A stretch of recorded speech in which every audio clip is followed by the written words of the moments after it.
Recently একটা makeup look খুব বেশি ভাইরাল হচ্ছে এখন, যেটা হচ্ছে পুরো মেকআপ লুকটাই হচ্ছে একটা লিপস্টিক দিয়ে করা হয়েছে এবং একটা ডার্ক লাইট টোনের একটা লিপস্টিক নেওয়া হয়েছে। তো আমি আজকে এই লুকটা ক্রিয়েট করব। আমার এই ধরনের চ্যালেঞ্জিং লুকগুলো ক্রিয়েট করতে অনেক বেশি ভালো লাগে। সো আজকে আমি এই লুকটা ট্রাই করব আপনাদের সাথে যে কেমন হয়। সো আমি এটার জন্য হচ্ছে একটা ম্যাট লিপস্টিক নিয়েছি এবং লিপস্টিকের শেড হচ্ছে 04। সো অবশ্যই হচ্ছে আমি নামটা ভুলে গিয়েছি লিপস্টিকের, এবং আমি একটু ভালো মানেরই লিপস্টিকটা নিয়েছি যেহেতু এটা স্কিনে অ্যাপ্লাই করা হবে। সো আমি চকলেট ব্রাউন সেটা আমি চুজ করেছি, একদম রেডিশ টোনটা আমি নেইনি। সো আমি হচ্ছে যেই কর্নারগুলোতে আই লুক করে অ্যান্ড হচ্ছে দেন ব্লাশন, সো সেগুলো দিয়ে আমি সেই জায়গাগুলোতে হচ্ছে লিপস্টিকটা খুব ডার্ক করে অ্যাপ্লাই করে নিচ্ছি, আপনারা দেখতেই পাচ্ছেন। সো এভাবে আমি হচ্ছে নোজ এরিয়াতে এখন অ্যাপ্লাই করব। নোজের যে শেপটা সেটাও হচ্ছে আমি লিপস্টিকটা দিয়েই আনার ট্রাই করব, অ্যান্ড এটা দিয়ে ফার্স্ট আমি লিপস্টিকটা দিয়ে দিব। সো আমি ভুলে যাচ্ছিলাম যে কোথায় কোথায় দিতে হবে, বিকজ অফ এটা লিপস্টিক, মেকআপ না, মানে মেকওভারের উপরও যেই জিনিসগুলো থাকে সেগুলো না। সো আমি এই জন্য কনফিউজড হয়ে যাচ্ছিলাম বারবার। দেন বারবার আমি মনে করার ট্রাই করছিলাম যে কোথায় কোথায় কি দিব।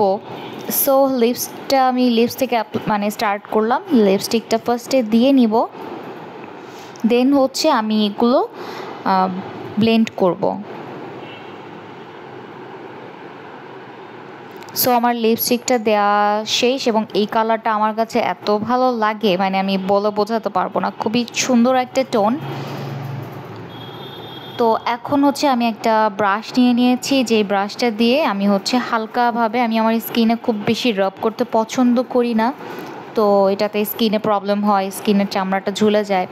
সো আমি এটা দিয়ে খুব সুন্দরভাবে ব্লাশনটা অ্যাপ্লাই করার ট্রাই করছি যে কেমন হয়। অ্যাকচুয়ালি আমি জানি না যে কেমন লুক আসবে ফাইনাল লুকটা।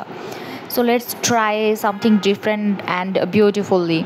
তো আমি ওভাবে হচ্ছে নোজটা একটু কন্ট্রোল করার ট্রাই করছি, অ্যান্ড এই ব্রাশটা একটু আমার জন্য এটা ঠিক ছিল, মানে আমি এই ব্রাশটা দিয়ে ব্লাশন অ্যান্ড ফুল মেকওভারটা করতে পারি এই লুকটা ছাড়া।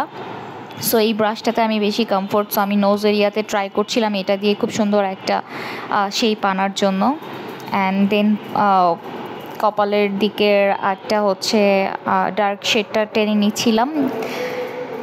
সো যেই জায়গা হচ্ছে আপনারা কন্ট্রোলিং করেন, সো ওইভাবেই হচ্ছে আমি লিপস্টিকগুলো দিয়ে নিয়েছি এবং খুব সুন্দরভাবে এগুলোকে ব্লেন্ড করে নিচ্ছি যেন বোঝা না যায়, হার্শ লাইনগুলো বোঝা না যায়। তো এভাবেই হচ্ছে পুরো মেকওভারটা কমপ্লিট করার ট্রাই করব। এবং আমি অল টাইম ট্রাই করি আপনাদেরকে যখন এই চ্যালেঞ্জিং মেকআপগুলো নিয়ে আসার, সো আমি ট্রাই করি যে সানলাইটে করার জন্য, তখন ন্যাচারাল একদম ইফেক্টটা বোঝা যায়।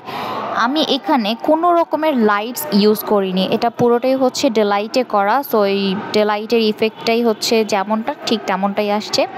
তো আমার ব্লেন্ডিং করা ডান, ব্লেন্ডিংটা খুব ভালো মতন এবং কেয়ারফুলি করতে হবে। সো আমি মাস্কারাটা দিয়ে নিচ্ছি, অ্যান্ড আমি কিন্তু আইব্রাউজও করিনি, ট্রাস্ট মি, জাস্ট হচ্ছে আমি বেসটা একটু কমপ্লিট করে নিয়েছিলাম হালকাভাবে একটা ফাউন্ডেশন ইউজ করে। জাস্ট লুক লাইক ওয়াও, আমার কাছে বেশ ভালো লেগেছে এবং আমি যে কালারটা চুজ করেছি আমার স্কিনের জন্য লিপস্টিকটা, সো আমার কাছে এটা অসম্ভব ভালো লেগেছে।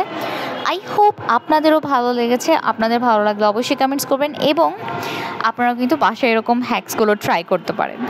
সো অবশ্যই কিন্তু কমেন্টস করে জানাতে হবে যে কেমন লেগেছে আমার ফাইনাল লুকটা। তো ভালো লাগলে ভিডিওটা অবশ্যই শেয়ার করে দিবেন। আল্লাহ হাফেজ, সবাই ভালো থাকবেন, আর নেক্সট ভিডিওতে অবশ্যই আপনাদের সাথে নতুন কিছু নিয়ে আসবো। Tata, bye bye.